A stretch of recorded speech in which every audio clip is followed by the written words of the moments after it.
I got daddy issues, that's on me. Oh my God, we are back. Ladies and gentlemen, welcome to the second episode of Daddy Issues. I'm so nervous. I don't know. I always get nervous when I'm filming this. This is scripted. I won't lie to you. Not really scripted, but like I've wrote down some stuff that I really want to talk about. But like honestly, I only wrote down the topics. So it's like scripted, but low key, it's a freestyle. It's really a freestyle. And as I was going through what I have here, I just realized that most of these will just be complaining. You know what I mean? Most of this will just be me complaining. And I feel like as time goes, I will have someone that I can complain these things to, and they can give me answers. So I feel like most of the times, or most of the stuff that I will say, they will mostly be like experiences, past experiences, and also the results of issues, or like certain issues. And every now and then I'll pop solutions on other things which I've went through. Anyway, ladies and gentlemen, welcome to the second episode of Daddy Issues. I've started Daddy Issues because I've realized and I've noticed how the absence of a father has affected us as a nation, as a society, and has affected the Black community. Me being Black and me coming from where I'm coming from, I've seen mothers taking over, the responsibility of our own fathers, and I've seen how that has affected a lot of us, whether male or female. I've seen the effects of the absence of a father. So in today's episode, first of all, I feel like I am rushing, bro. Oh, so on the first episode, I was literally just introducing what this podcast is all about, and I would really love to have a guest, and soon we'll have our first guest. You feel me? I don't want to make this a whole solo podcast. You feel me? But soon we'll definitely have a guest. But in today, so I'm gonna put this right down here. I'll put this down here, and okay, if you see me looking down, wait, let me just show you. I'm looking at my phone, just to check if I'm in focus. But I'll put this down here. So I don't keep looking at it, just for like reference and all that. I'll just look down once, and we just continue with the conversation, me and you. So just take this as me venting, but it's not really like a venting podcast. It's more like venting with solutions. It's more of expressing stories and expressing what we've went through, and letting you know that it's not just you who's going through this, and it's not just you who went through certain experiences. And if I survived, if he or she survived, you can also survive. And sometimes it will be, how can you actually survive? Like sharing those experiences. Because as much as it sounds light, daddy issues is really a big deal in South Africa, most especially in the Black community. That's what I'm exposed to, and I would also love to understand how big of an issue it is also in the other community. But I was exposed growing up to the Black community, and I've seen how big of a problem it was. I've seen how other issues, other kids has turned out, has or have. Bro, I'm not the most perfect English speaker. So sometimes grammar wise, I won't be good. I won't be perfect. Sometimes I won't say the right things, but you will definitely understand what I'm trying to say, So yeah. So today we'll talk about just a few things, but the first one is the present but absent father, which is, okay, let me just put this down here, which is mostly the situation in a lot of us, the presence but absent father. How many times have we?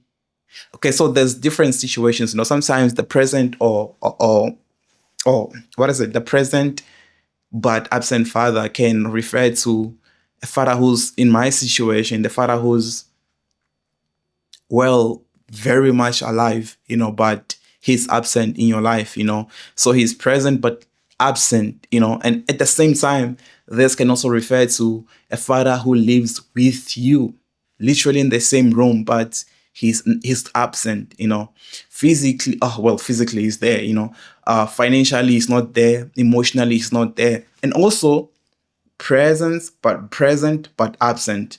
A father who's present financially, but emotionally they are not there. Like all they do is just providing financial support. So I think it all goes down to that. They're present but absent father. So with me, I'm it's more of the first situation where I do have a father. My father is very much alive, but he's been absent in my life. Sometimes it would get awkward, bro, when so my mother and my father can't not kinda they separated, when I was, I think, six. I think six. I think when I was six, my mom was I six? I think so. I think I was six. I was six, right? I think. If not six, I was 7 or 8. I don't know.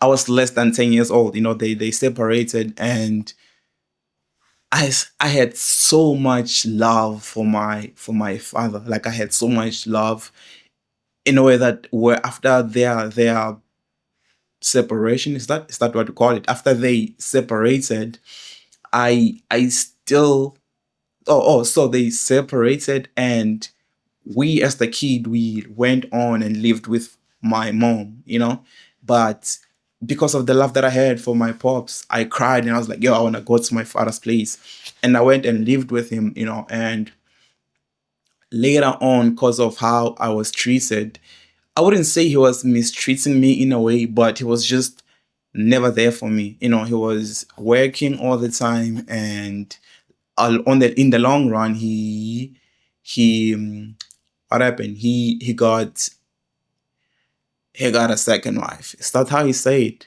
Again, I'm not trying to be correct grammatically. As long as you understand what I'm trying to say, he got a second wife, and things were a little bit off, So, uh, they had to move me from where we were staying to his mother, which was my granny, which is my granny. Was we whatever they moved me to he moved me to her.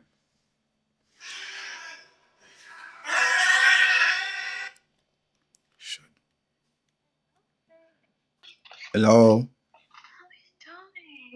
I'm doing great. Can I please call you? I don't know. I'm filming a podcast. Love you too. Thank you. I appreciate it. Bye.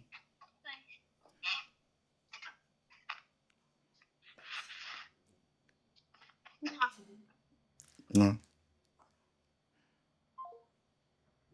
Well, my bad, bro. Okay, so I was still explaining my situation. So he moved me to his mother's place. Uh, Kagogo. Well, yeah, Kagogo. For some reason, there's okay. Never mind. Actually, you know what? It's a podcast, so I can explain this. For some reason, in my life, there's my granny and my other granny. Granny, my mom's mother, and also the other granny, my father's mom, right? But crazy enough, the first one, my mother's mom, I call her Gogwana, and the other one I call her Gogo. It's like an unwritten rule, it's just there. I've never called my father's mom Gogwana, although it means the same thing. Anyways, um, yeah. So I need to drink water. I that's what happened. They moved me to My father's mother, please. Does that make sense? I don't know if it makes sense, bro. And with that, a lot of situations just kind of happened, and I was not really like, I don't really know what happened, but I just know that it was not as comfortable living there. It was comfortable. It's just that there are situations which, like, for example, I would be always like, yeah, always late for school. I wouldn't arrive at school on time. Oh my God. What is going on? I was always late at school. There were just a lot of complications, but in the long run, I had to move out. I had to go back to my mother's place. I think a few months later, I had to go back to my mother's place, and that was that. And with that, I went back and lived with my mom again. And so my mom, with that being the case, her and my father separating, she was technically a single parent. Not a single parent in a way that, she was a single parent, like, financially she was the only person who was taking care of us. And she was very young at the time. She was 29, 20, no, no, 20, 28. Yeah, 28, 29. She was very, very young, bro. She was in her late 20s, about to turn 30. And she had all this weight on her shoulder. So she was living by she had zero financial support from anyone, bro. It was just her, and she had to take care of three kids, which was the newborn, my little brother, me, the second born, and the firstborn, my sister. She had to take care of three kids. And it was not an easy journey. But fast forward, I have a little bit of like conscious, and I'm aware that I do have a father, and my father is working. So I would constantly, bro, all the time call my father and ask for this, ask for that, ask for whatever that I would ask for. And what would happen is, he would he would promise me stuff. He would literally say, "Yeah, whatever you're asking for, bro, I'm gonna get you. You're asking for shoes, I'm gonna buy you them shoes, bro. You're asking for that, I'm gonna get you these. But he wouldn't deliver on any of them promises. He wouldn't deliver in any of the promises. Um, and I think the only time where he delivered was when I was doing my grade 7. He bought me a phone. I think he was the first person to buy me a brand new phone. He bought me a Huawei. At that time, yeah, Huawei was still new at the time. It was just it wasn't really a smartphone, but it was a Huawei Red. I forgot the name of the phone. Like, it was a Huawei, but I forgot what kind of Huawei it was. You feel me? Yeah. And that time I was doing grade 7, yeah.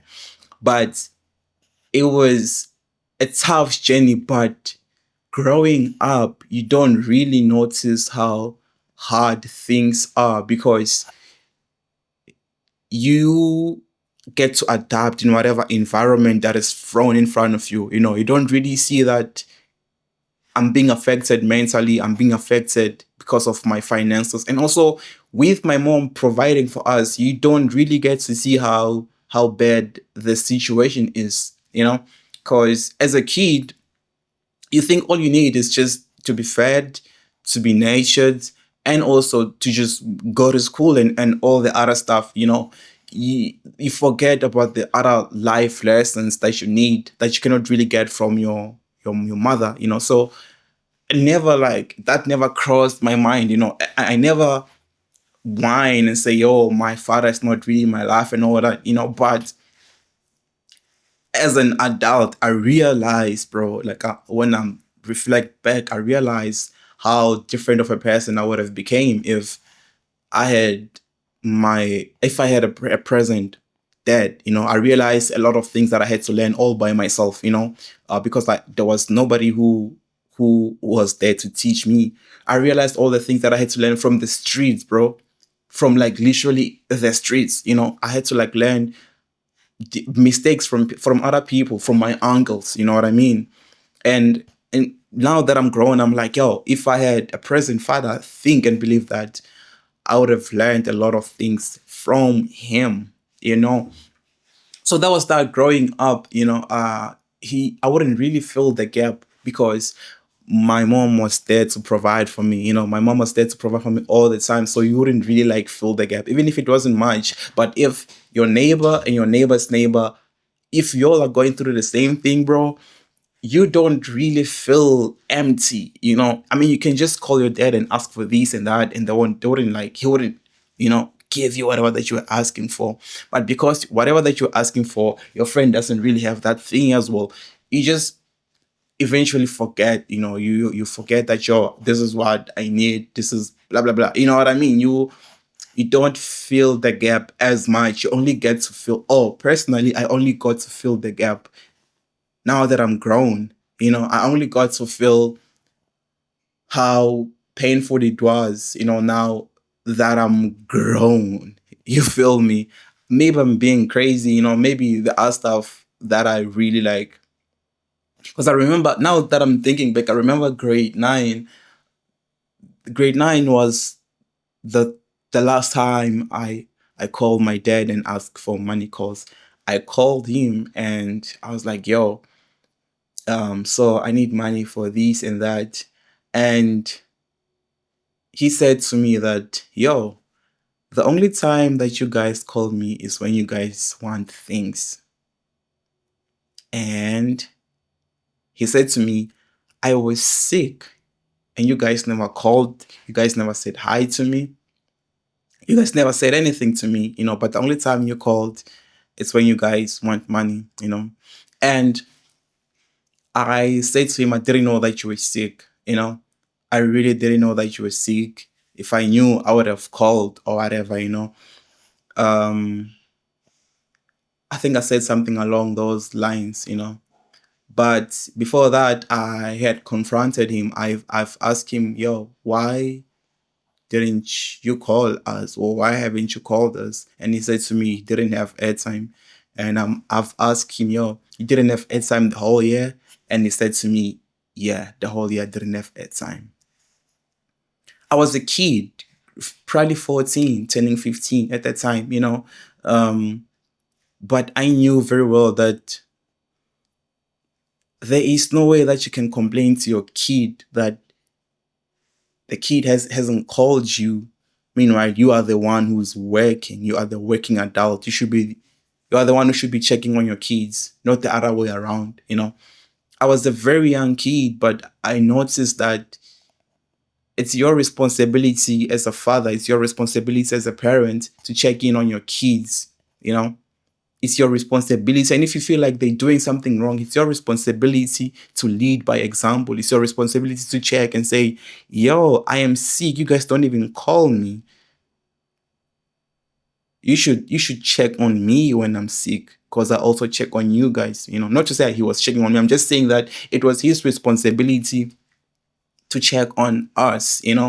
So the kind of relationship that I had with my pops wasn't really the hello, how are you doing kind of relationship. He has never done that. I would only call him when I need stuff. And it wouldn't really like often happen like that. But when it does happen, I would ask for stuff, but he wouldn't really deliver. You know what I mean? So that day he complained and said to me that, yo, you guys never called me. And I just said I didn't know that he was sick and all that. And I confronted him, why hasn't he called us? And he said to me he didn't have airtime. I was a kid, bro, but I knew in my head that, yo, that's that's crazy, because there is no way that you never had airtime the entire year. And also, why are you complaining to me as a kid that I'm not calling you? Meanwhile, you are the adult in this situation. You are the one who's working, first of all. And I'm only 14. Where am I supposed to get airtime? Not even airtime. Where am I supposed to get a phone to call you? I didn't even have a phone. I was using my mother's phone, you know. So why are you complaining to a kid? You're the one who's supposed to call and ask me what is going on, how am I doing, da da da da da da da da da da da. But he took the blame on me and saying that we never called him. Maybe I'm wilding, but that's how I understood it as a kid. That you are bluffing, bro. You cannot complain. Anyway, that was the situation, you know. So from that year, 2014, I never asked for any financial help from my pops until I think it was the year 2016 when I was doing my grade 11. I called him so 2016 it was the year where I met my best friend at the time, you know, and I remember he was doing matric and they bought him a laptop, an HP Red laptop, and bro, I looked at a laptop. It was my first time like seeing a laptop like this close. I looked at a laptop, his laptop, and I was like, yo, this is so cool. Like watching movies, watching anime, this is so cool. And I called my pops. I was like, bro, next year I'll be doing my matric. Can you please get me a laptop, bro? He was like, yeah, I'm gonna get you one, my boy. I mean, I'm gonna get you one. I don't even know why I called him and asked for it, because he he never delivered, bro, anything. And fast forward, I think it was, I don't know. Fast forward in I don't know. I think it was June or something. I had to register for my ID, and I went to like Home Affairs with him, you know, to get an ID, because apparently you have to have someone with you. And for some reason, I couldn't go with my mom. Then I had to go with him, you know. And we passed by a furniture shop, and in that furniture shop, I saw him paying for my laptop, you know, like how you pay when you've laid by something. And that lady asked him, and she was like, she was just laughing, but she was like, so this is the boy who has been giving you, how did she say it? I'm translating it from in like my language to English, you know. I don't know how she said it, bro. I don't know how to do the translation, you know. But it was something along the lines of, so this is the one who's been giving you trouble, or who's been like giving you trouble, but more referring more to the trouble of like paying and all that, you know what I mean? And we just like bluffed it off and like just laughing and all that. And I understood it was just a joke, you know. And at that time, bro, I knew very well that, yo, we are here because he's paying for my stuff. I'm the one who's giving him trouble with my stuff. I was so happy, bro. I really was happy, you know, like I was really happy, and I had so much expectations, bro. My level of expectations went from here to over the roof. And I went home after that day and I told my moms, and my mom, she got happy. The years went by, there was never a laptop, there was never anything, bro. Nothing. And that's when I said, never in my life am I gonna ask anything from this guy. That's when I drew the line and say, yeah, so good. You know, you have fooled me my entire life. You know, now I'm this age and I'm never gonna ask anything. And that was the last time I've ever asked anything from my pops, you know. So that was our, there's a lot that happened like in between, you know, and as the episodes go by, there's a lot that I'll open up, you know, because I'm just like reflecting, and it's not as easy. It's easy when there's a situation and I need to explain on that situation, you know. But like right now, I'm just trying to explain that this concept of the father who was there but never, the present father who was absent, you know. So he was there, but he wasn't really present, you know. So he was a present father who was absent, if that makes sense, you know. So that was my upbringing most of the time, you know. Even tertiary, I feel like tertiary, that's, yo, I will dedicate an episode where I break down tertiary. Tertiary was the first time I encountered depression, you know. Tertiary was the first time where the financial burden, I felt it, you know. I felt the financial burden, and I felt everything that came with the absence of my father. Tertiary. Tertiary was the it was my first year of tertiary. I felt like a young adult who was going through it. I felt like, bro, I felt like the world was like literally swallowing me. I got suicidal, you know, because of like, I feel like there's a lot of stuff happened in my life, which I thought they were normal, you know. So I never had a chance to express those emotions, and when the financial situation hit me in tertiary or like first year of tertiary, that was a trigger, and everything just came all at once, bro. Everything, you know, everything what I went through. So great 2015, I was 15 turning 16, you know. 2015 I started working as a kid, bro. And I thank God gave me an opportunity, bro. You know, when they say God is the father to the fatherless, I understand what that means, bro. I really understand. My mom was providing for us, but she couldn't do anything. She couldn't do everything by herself. Like she was lacking in like so many departments. She could only provide like the basic needs. You get a uniform, you get food, you get a little bit of what is it, pocket money for school, but like $20 or like $50, you know. And that was okay, you know. I never blamed my mom. She literally tried her best, which was beautiful, you know.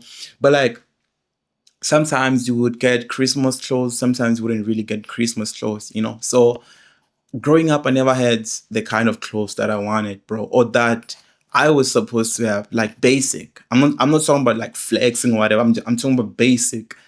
Like I would walk around with like torn jeans, like torn shorts, you know, like t-shirts and all that, you know. But like because I was in an environment where everybody was, you know, like we were all the same. Like, bro, our neighborhood would be like single parent, single parent, single parent, single parent, single, all of us. So it never, like we're all like living in shacks. You feel me? It's like it was like the single parent society, bro.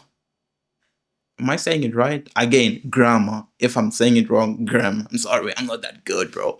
But I never felt left out. I never felt uh it was normal where I was from, you know, where in my neighborhood, you feel me? So that was that, you know. And like 2015, I got a job, bro. By the grace of God, I got a job. I started working 2015. So during school holidays, I would go and hustle, and I would hustle with grown people, bro. Like old people. Like there is something, 40 something, 50 something, bro. And I would do almost everything. So the people that I was working for, it was this rich couple, and they had different business, decoration. They just bought a, a place that looks like an Airbnb or guest house, and they had like a fish and chips, like a big fish and chips. I don't know if I should say big, but a very well operating fish and chips that was like in a mall. You know what I mean?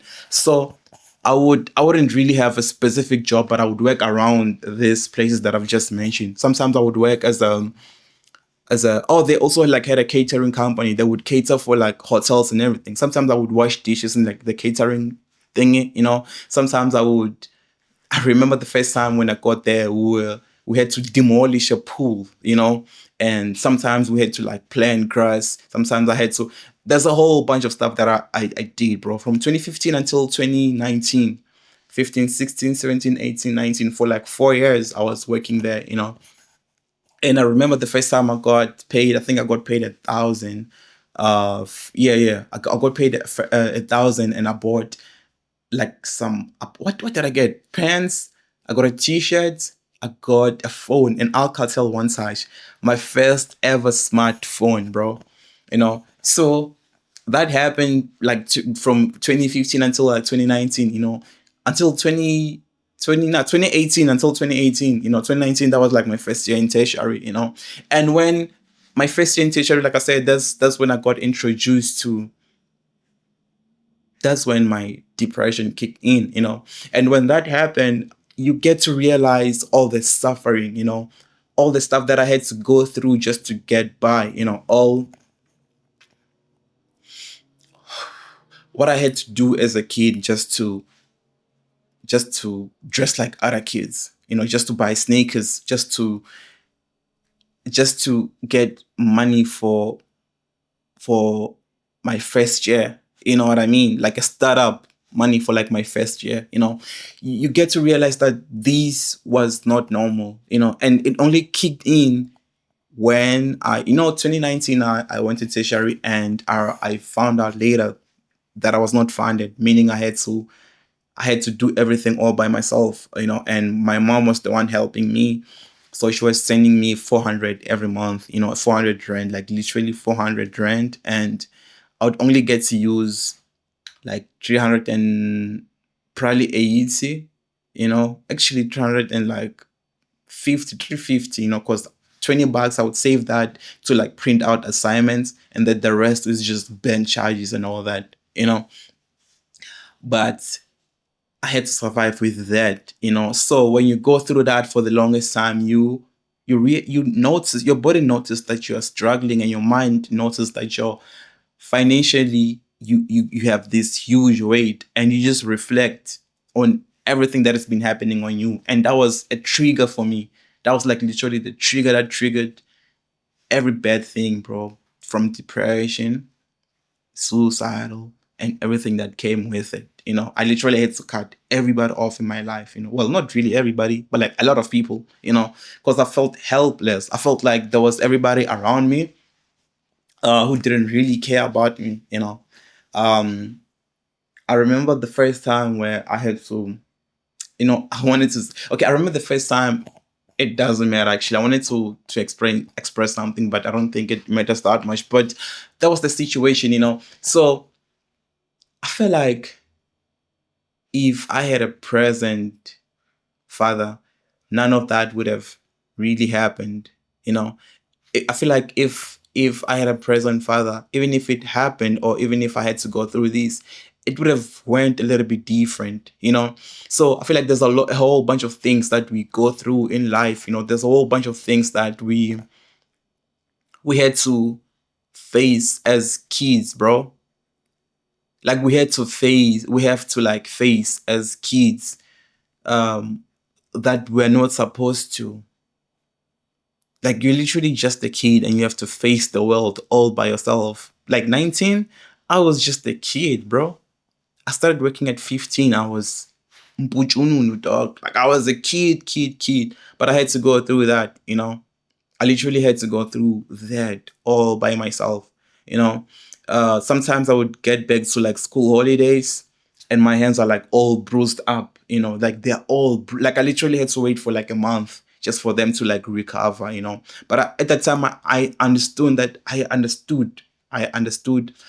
have to go through these in order for me to get what I have to get. I feel like that's why I'm like financially a little bit smart, praise God, and I feel like I've been learning from a young age prioritize how to prioritize needs and wants, assets and liabilities. I'm not the best, but I handle finances better because of what I had to go through, which I'm grateful for that. But as a kid, bro, I didn't have to go through that. And I feel like if my father was present in my life, if he was present, I wouldn't have went through any of this. Maybe some of it, as much as I'm grateful that I've learned like a whole lot of things. I've learned being a man, in this journey. But I feel like we don't have to go through this. We don't have to go through. Sometimes I've stopped glorifying struggles. I think it was last of last year. That's when I stopped glorifying struggles. Like that's when I stopped glorifying no pain, no gain. I don't think you have to go through something in order for you to learn something. You feel me? It doesn't have to happen like that. Like I don't have to work as a kid in order for me to understand life. You feel me? But that's what I went through, bro. So the present but absent father, so that was my situation, and I'm definitely sure that there's people who are going through the same thing, whereby their fathers are present and they live with their father, but uh because their father are not really there financially and emotionally, they have to go through the same thing. It's just like you have this human being who's here, but he does nothing, you know he does nothing. So bro, I want to, like, with this being said, I want to just advise anyone, who's if you are a father, if you're about to become a father, l- learn to take care of your kid, bro. Learn to take care of your kids. Sometimes, if you feel like you're not in a good state financially, sometimes all all they need or all they need is just emotional support. It's not only that, but I'm just saying that the least you can do is emotional support. Just calling and checking, calling and checking, "Hey, hi, how are you doing?" Maybe like once or twice a week, or like, however, like as often as you possibly can. You feel me? If possible, even 4 times a day. But that's just crazy. But like, I'm just saying, be there. If financially you're not in a good state, or if financially you cannot provide for your kid, um, because of whatever situation, at least try to be there emotionally. Try to check on your kid.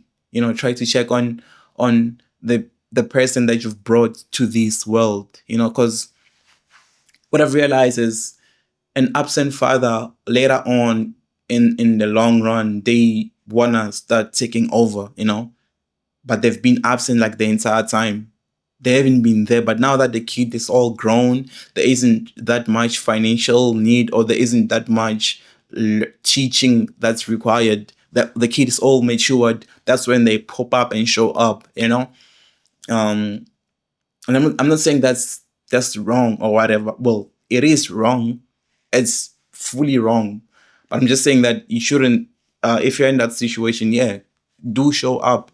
But if you have a chance right now to be present, be as present as you possibly can be, bro. And if you're not, if you're not in a situation where you can be present financially,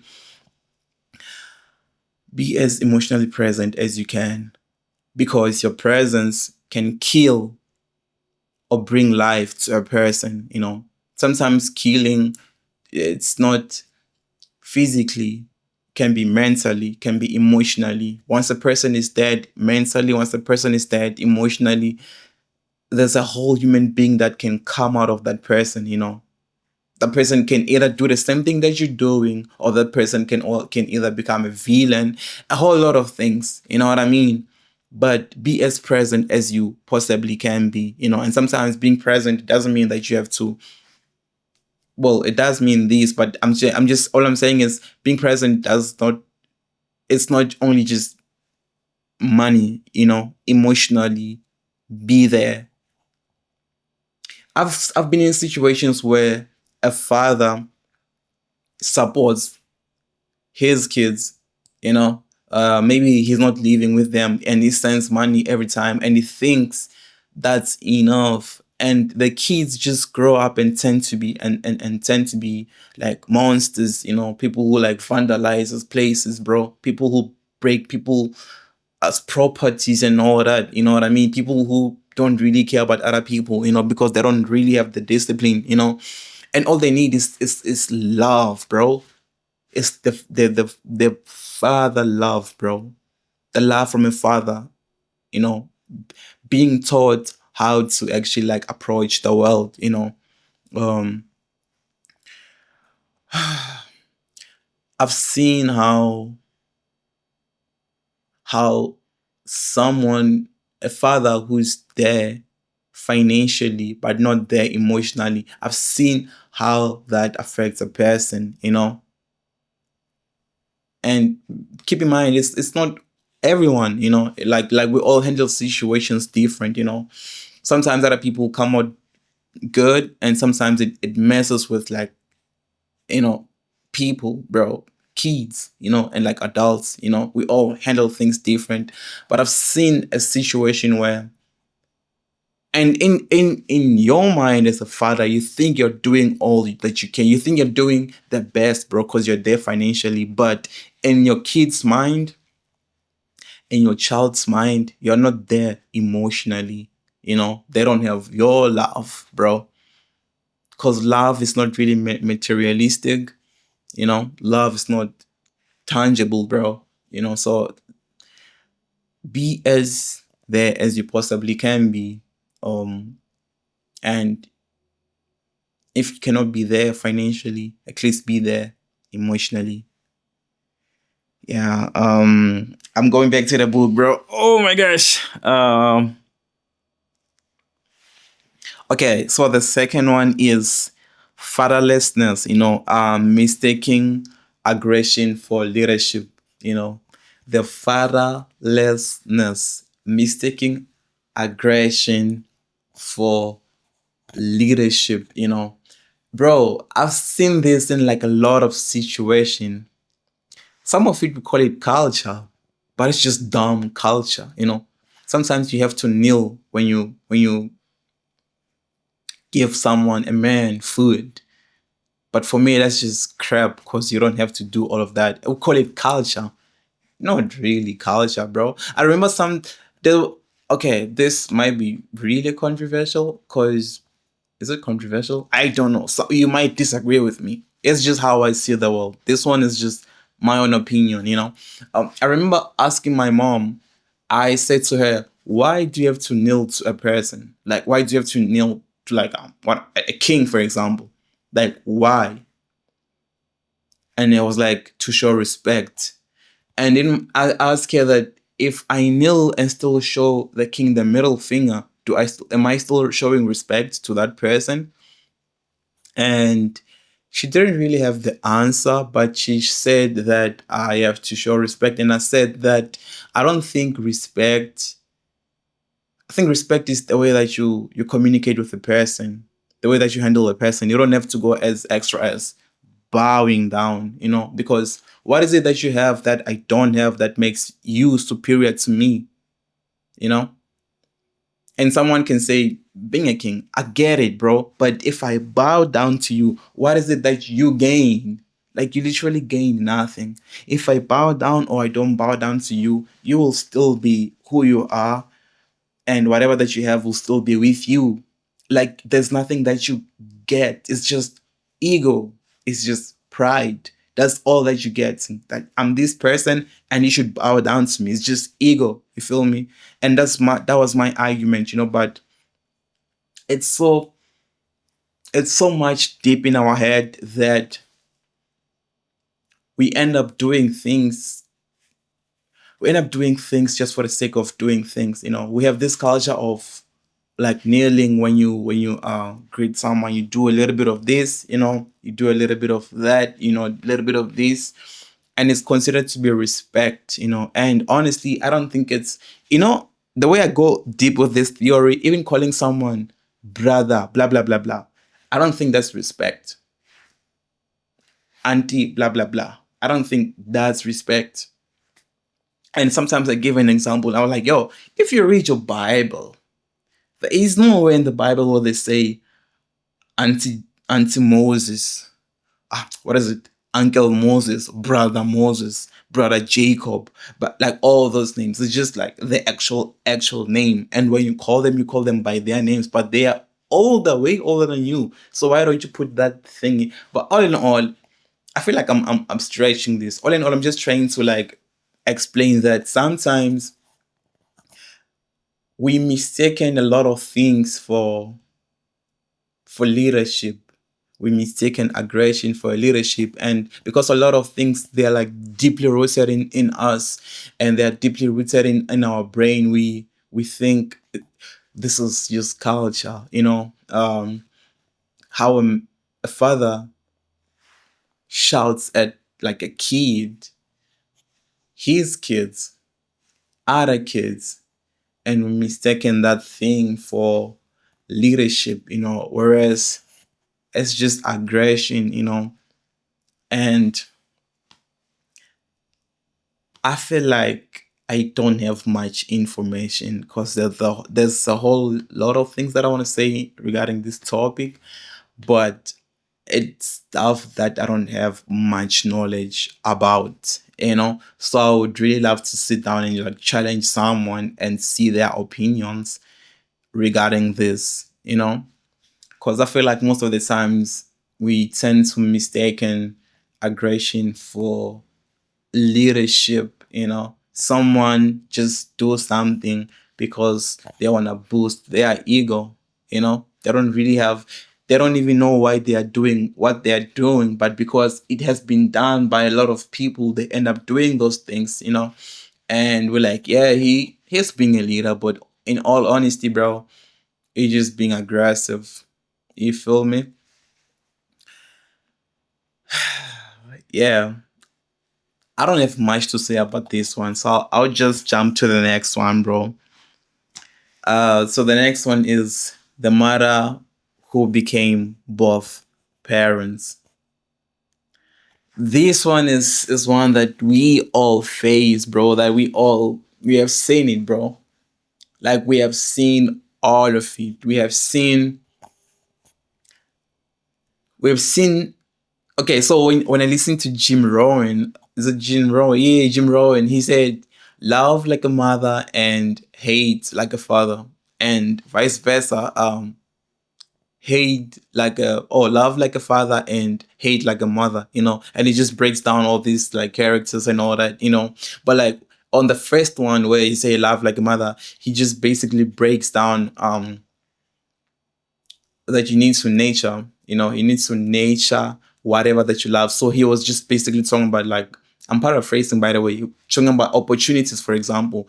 If you have an opportunity, you have to love it like a mother, like basically nature that thing, take care of it, and like when you say hate like a father, if there's something that threatens that opportunity, get rid of that thing. You know what I mean?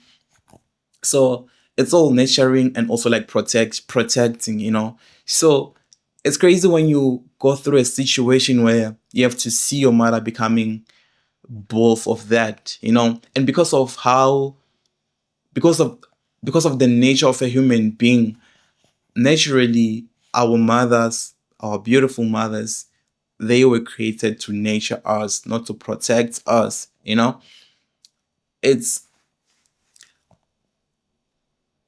it's crazy way when you go through a situation where your mother has to become or has to play both the part, And the crazy thing is when you realize later on that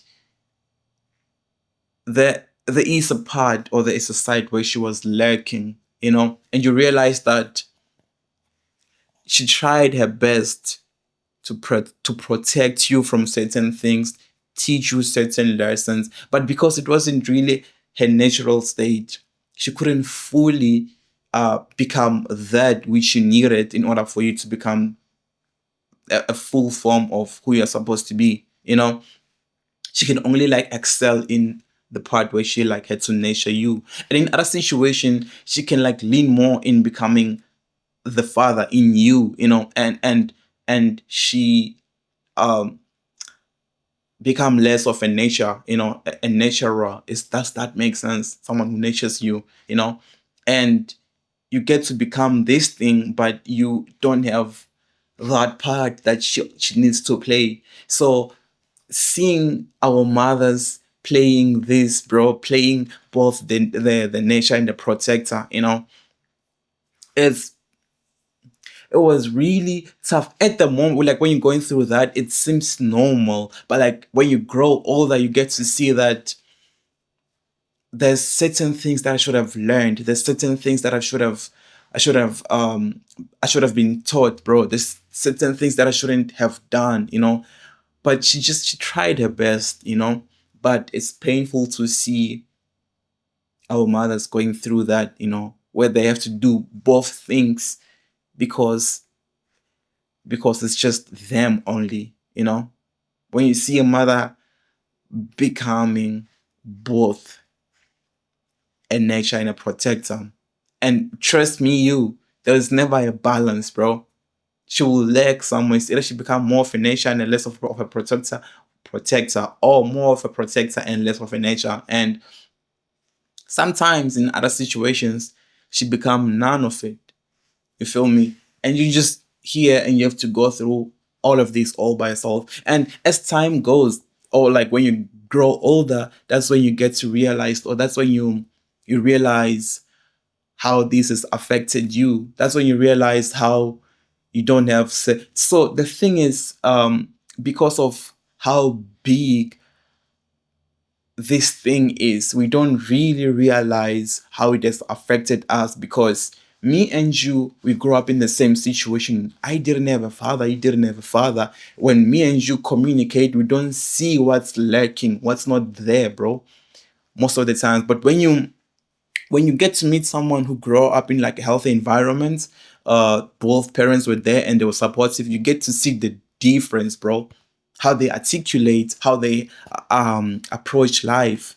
You know, you it's I feel like I don't know how I can best articulate this, bro. But most of the times we don't really get to see that because of we are mostly exposed to environments where all of us we don't have fathers. So therefore we don't really see what's missing inside of us. But when you get out there in the world and you are aware, you realize that. And sometimes you get to see that when you get in like relationships and you don't know how to take care of your partner. You don't know how to take care of you don't know how to take care of your husband. You don't know how to take care of your wife. And sometimes you have to see your father doing that in order for you to learn how to do it. You have to see your father's mistakes. You have to see all where he was lacking, all where he was doing great, and sometimes he has to teach you. And when you see that, you have an idea of how to approach certain things. But when you go into something with a blank mind, chances are you will fall in that thing and you will learn as you grow. And sometimes when you fall in that thing, you don't get back up. So it's hard and it's crazy when you get to see a mother becoming both like playing the mother and the father at the same time. When your mother is to become your parent, like your parents, it's like, yo, I'm playing these parts all by myself. I'm playing the father and the dad. What is it? The father and the mother in you. But she's only a mother. She can only excel in one. You know what I mean? Yeah, I don't feel like I've break this down in the way that I wanted to, but I think I've laid like a ground level or like a foundation of what I was trying to say. Um and this is the last one. How the absence of a father affects our marriage slash dating. Oh my word. A lot of people can relate to this one, bro. Oh my, bro. Do you know how I'm a person who's I'm big on getting married. I date to get married. Do you know how crazy it is learning how to love without the example of what love really is, bro? Like, do you know how crazy it is when you learn how to love a person? Whether as a man or whether as a lady or like as a woman, bro. Do you know how crazy it is to like learn how to love a person without the example? Growing up as kids, we were never exposed to real love, bro. Like we were never exposed to what love really is because we grew up in this household where our parents were single. We don't know, bro. We don't know how to handle arguments. We don't know how to handle conflicts, bro. Because we're never exposed to these things. We grow up in environments where our parents our mothers were single. You know what I'm saying? And we don't really know how to approach love And therefore, it gets to a point where you are even scared of becoming a lover. You're even scared of getting married because you saw how it ended. Whether it saw how it ended. Whether from your mother or from your dad, you saw how it ended, bro. So there's a bro. It's so hard learning how to love if you grow up in an environment where love was never there. If you grew up in an environment where your mother had like a partner, like multiple partners. I don't feel safe for saying this, but like it happens, bro. It happens, in an environment where you've seen multiple people. Um, I feel like I'm disrespecting someone. I'm sorry, mom. I'm sorry to all the mothers out there, But as a person who was raised by a single parent, I've seen my mom. I've seen my mom's dating life, and when you don't see a person who gets to move in and gets to be there permanently, it gets scary, bro. It gets scary for you to like believe in love. It gets scary for you to learn what love is. It gets scary for you how to be a man. It gets scary for you how to love a man. You feel me as a woman. It gets scary for you as a woman, learning how or like knowing not what am I saying? Get scary for you as a woman, loving a man, because the core example, the examples that you had growing up, it was just the absence of love, and you don't really know how you can go about that. So dating and also like marriage, bro. What is it? The effects, the effects of what is it?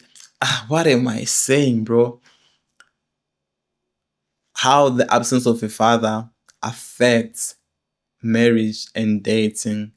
I feel like I need to sit down with someone and we break down this topic because I feel like it's much broader than what I've just said.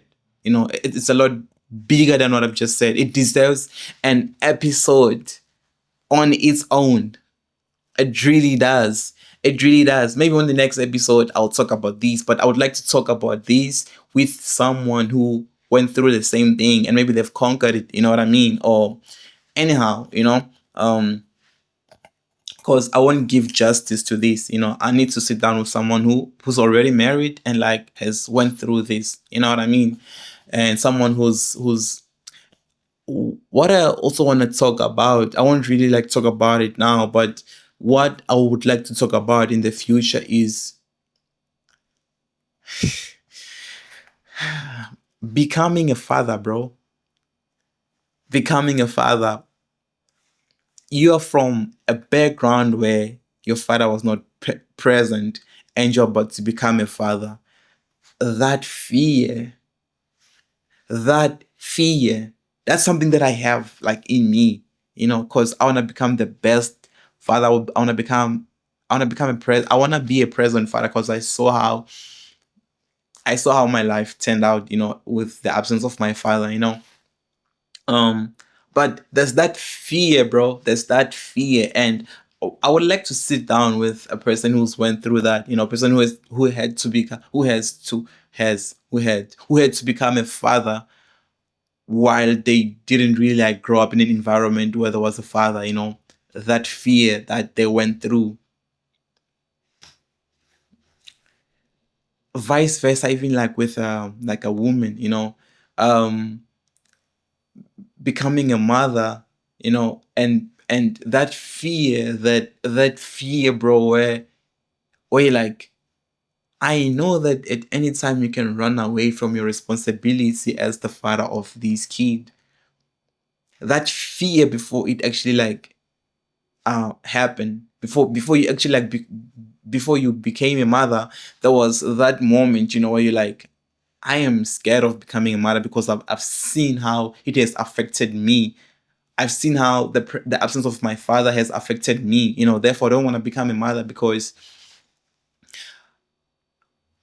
or maybe I do want to become a mother, but I'm scared of becoming a mother because I've seen how the absence of a father has affected me, So that fear where you had to question if this person will be here forever, you know. Yeah, that's something that I would like to talk about in like the upcoming episode. Ladies and gentlemen, this has been okay. Wait. I'm not closing it. I am sorry if I'm going back and forth, up and down, left and right. I don't really have a structure of how this has to be. And by the way, I'm filming this on Friday. It's currently 20 minutes to 8, 20 to 8. It's 1950. Well, 1940. Yeah, 20 minutes to 8. And I have to drop this today. Crazy, I know. But like what I was saying is, what was I saying? I don't really have a structure of this, so I'm learning as as time goes. This is literally the second episode. And if you're watching this, it might feel a little bit cringe. It might feel like I don't really know what I'm talking about, where I'm going with this, but I do have a vision, and by the grace of God, we'll find that balance. We'll find that balance. We'll find that balance. Where we know exactly and we have an idea of this is what we are delivering, and this is what you'll get when you're watching this. Ideally, I wanna heal souls, I wanna heal hearts, I wanna heal emotions, I wanna I wanna heal. I want us to let go, I want us to forgive, I want us to teach each other how we went about situations. That's the idea of this. I wanna say to you that you're not going through this alone.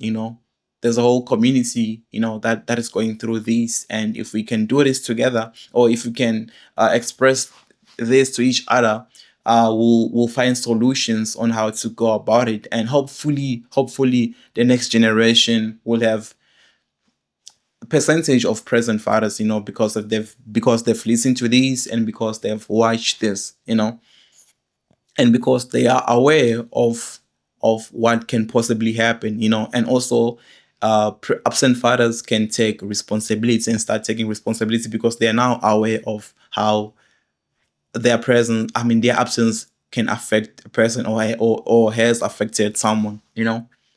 So these this is bigger than me, and I don't know anything.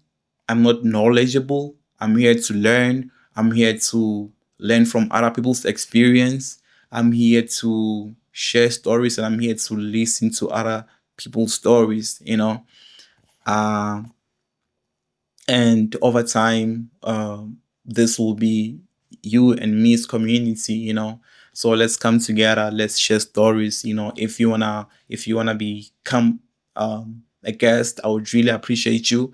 I would really appreciate to sit down with you, and really talk, and really like share what we went through, and also like share solutions to some of these things. There will be multiple guests, still coming, big and small. You know what I'm saying? There's good, beautiful guests coming through, educated ones, and creative ones, and psychologically gifted ones. Does that make sense? I think that does make sense. But anyways, ladies and gentlemen, I've been Bright in the Dopest Creator Live, and this is the second episode of Daddy Issues. I got daddy issues, that's on me.